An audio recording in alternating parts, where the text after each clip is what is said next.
Wow. Okay, guys. I just finished episode 8 of Ito Junji Collection. And I can't believe this, but that's how you bring back the styles of horror. I'm dead serious. Like, you have no idea how long we have waited for a good horror adaptation of Ito Junji Collection to come around. I mean, sure, they had some up and downs, but episode 8 did bring back the horrorness that it is, horror anime. Finally, finally. And I gotta be honest, I was scared.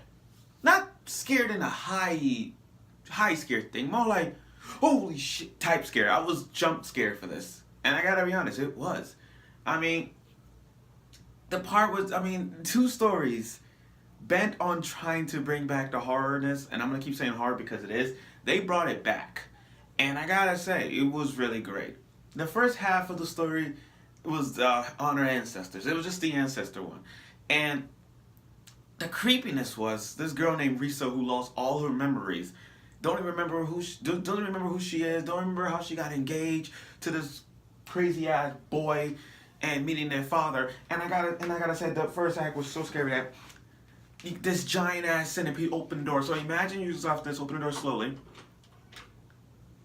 Slowly open the door, and then all of a sudden this centipede comes out. This giant ass caterpillar just comes out of the distance, and I'm like, oh my god, what the fuck?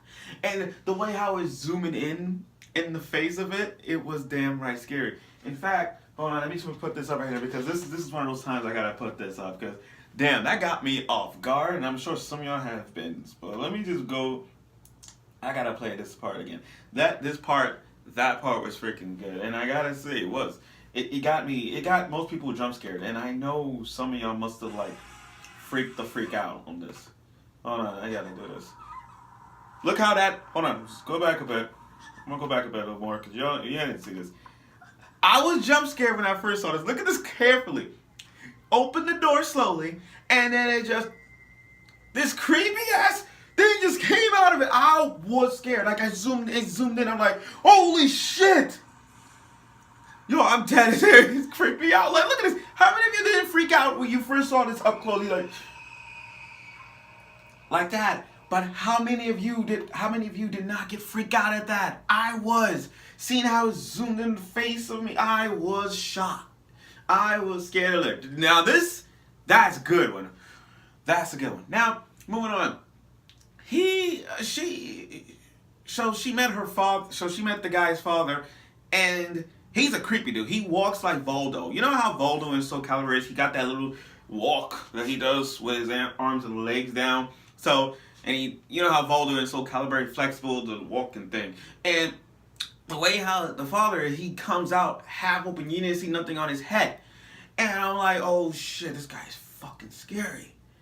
But then, and then like, when it comes to the funny, this craziness shit happening, there's a chain of this big ass caterpillar, chain stuck to the father's head, linked up to every ancestor's is. So it's like a family tree of caterpillar. It is a caterpillar family tree. You could call it whatever you like, but that's what it is, a family tree caterpillar. And it links to the chains like your uncle, your cousins, your great-great-uncles, your great-great-aunts, your great-great-grandmother. It's a chain until it goes to the last thing. So it's like, again, a family tree. So the father was about to die in a few hours, and then he just, the guy freaked out that he's like, okay, I want you to marry me quick. We can have a baby, because when the father dies, the son's gonna take over, and then when they gotta have a baby, in a couple years or more, that kid is gonna have that in the next and the next and the next chain. See what I'm saying? A chain reaction. But look at this caterpillar shit. Look how creepy this shit is. What the fuck? Who is not scared? Who not scared by this? Who ain't intimidated by it? Like, come on. And then you got this part here. Now, okay, blood. I'll be honest. We had blood. Finally, there's some blood. Ito Junji Collection rarely don't show blood, but it actually did.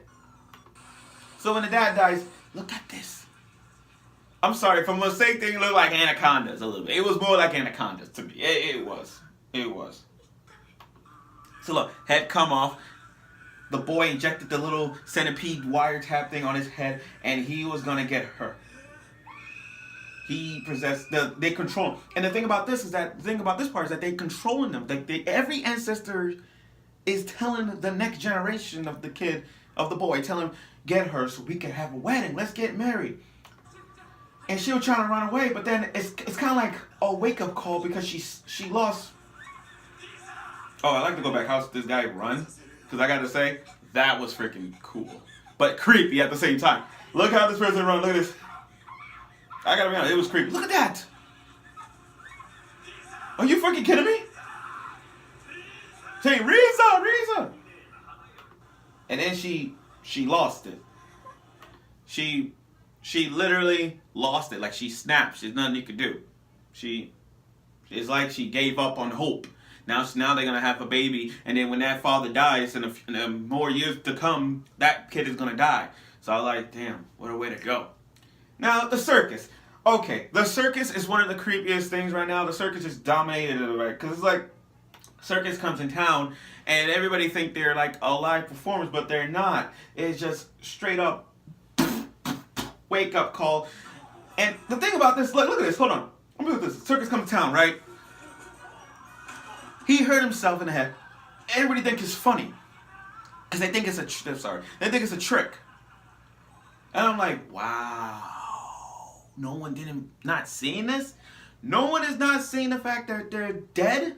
It's kind of like, it's like Dead Man Wonderland, you know? The way I see this, it was like Dead Man Wonderland, where like, in the second episode of it, where Ganta was going to the dog racing event thing, where the prisoner escaped through all these traps, and the audience think they're fake because people are dying, and they think that's fake. They're like, oh, they're getting murdered. They're like, oh, they ain't murdered. This is just stage.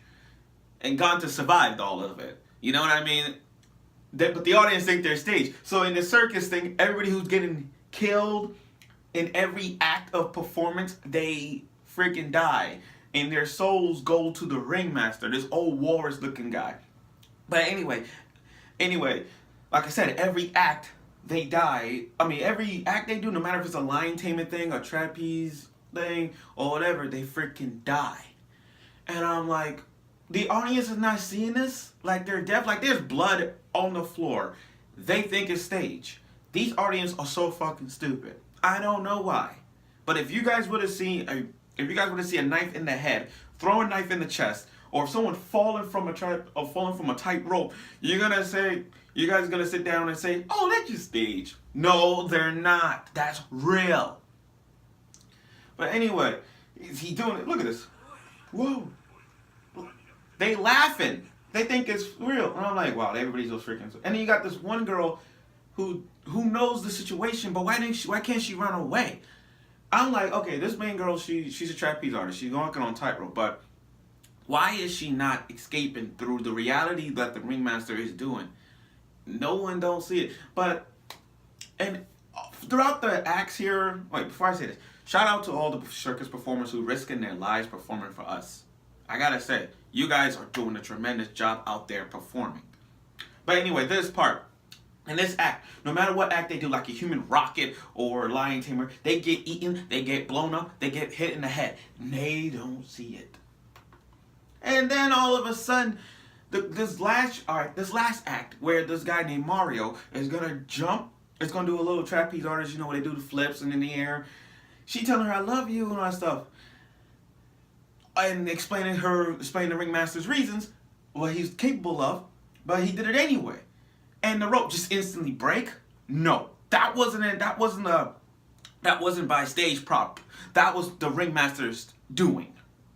And then she was gonna get saved, but then after that, and the audience just smiled, just like it's like they want to join the circus because of her and the ringmaster. And the ringmaster like, would you like to join me? And that's how it ended. So I'm like, whoa. Are you fucking kidding me? You guys want to join the circus with this guy after what he did to all the other people? You guys gonna sit there and like, I'm gonna join the circus?